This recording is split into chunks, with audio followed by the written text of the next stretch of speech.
সকালবেলায় বৃষ্টি হয়েছে, যদিও মোটরসাইকেল নিয়ে আসছি। গ্রামের রাস্তা বৃষ্টিতে ভিজে গেছে। এই যে এখন দুপুরবেলা চলে যাব আমি।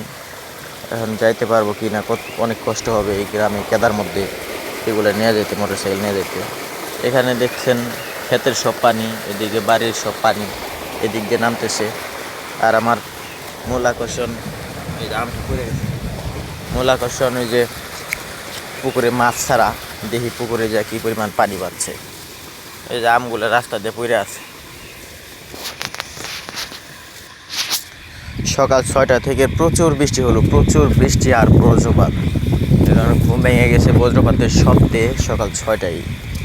এই যে পুকুরে সব দিক থেকে পানি আসতেছে, এদিক দিয়ে পানি যাচ্ছে। এটা নাজমুল ভাইয়ের পুকুর, ওখানে পানি যাইতেছে। যেটা আমার পুকুর, এটা খেতে থেকে পানি নামতেছে। ওই যে দেখা যাচ্ছে মোটামুটি পানি এখন ভালোই, কিন্তু এই যে লাল মাটির জন্য পানিগুলো একদম লাল হয়ে গেছে। 2-1 দিন পানিটা যদি থাকে তাহলে আবার পানিটা সুন্দর হয়ে যাবে চুন টুন দিলে। এখন এদিক দিয়া পানি ওইখানে দিছে কে আমি তো জানি না, তবে এই পুকুরে দেওয়ার কথা ছিল। ওই যে ওইটা দিয়ে যাইতো এই পুকুরে। পুকুরটা ভরলে পরে আমার মাছ ছেড়ে দেওয়ার খুব ইচ্ছা এখানে।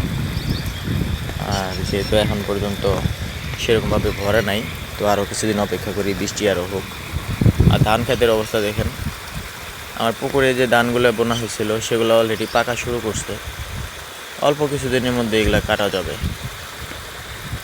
এটা নাজমুল ভাইয়ের পুকুর,